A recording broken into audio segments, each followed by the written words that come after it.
Franny. I'm not a professional painter, mainly because I managed to fail to get into art college rather successfully. It's probably a good thing because no one can make a living out of art. So as soon as I retired, which is years ago, I sort of got started as a hobbyist. And then I joined a local art society, and they had exhibitions, and I put my stuff in an exhibition, and they said, come back early at the end of the exhibition because we've had artwork stolen.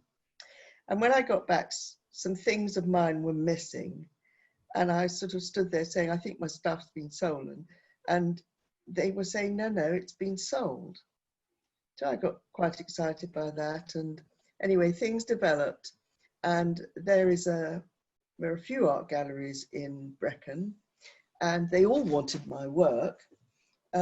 So I went to the one with the best terms, and I still occasionally sell to them, but I had a book or a cookery book published, which I had in conjunction with the National Park, and that had illustrations in by me, and they sold it through the art gallery, and along with it they sold about 50-60 prints and the 4 originals, with the proceeds going to cancer research and so on. And they would ring me up and say, it's the Brecon Beacons season, because that's where I live, can we have however many beacons pictures?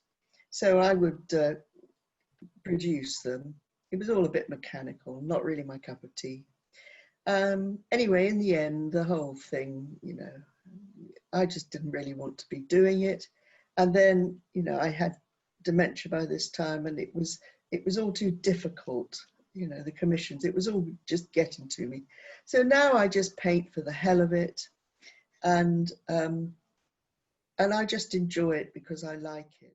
It's not about being good or bad, because most of us are, it's nothing to do with being good or bad. It's to do with being able to satisfy yourself.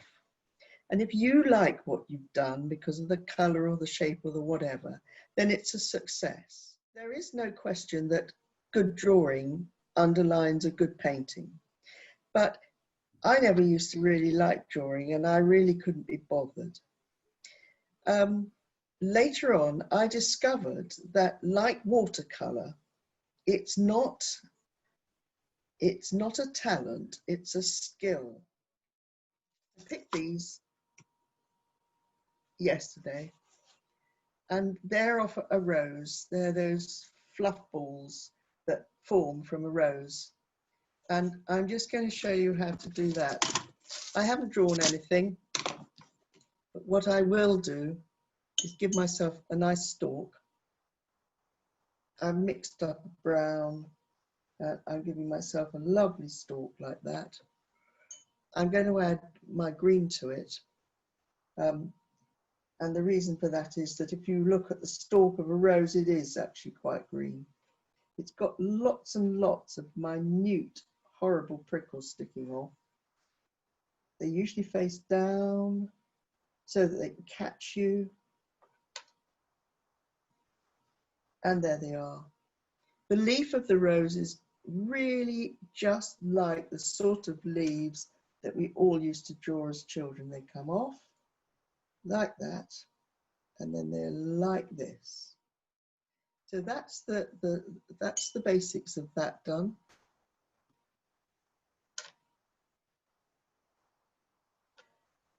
And that's my rose leaves. Now, when it comes to those orangey things, I'm going to mix up a bit of red, and I'm just going to stick it on the branch as they are on the piece that I brought home. It's picking up some of the green, so it's kind of already picking up the colours that we can see in that thing. And then I'm going to add a little bit of the yellow to give it that orangey look. And the colours are just sort of blending in this lovely wet way. I'm going to take a bit of dark blue, and I'm going to just pull out tiny bits here and there.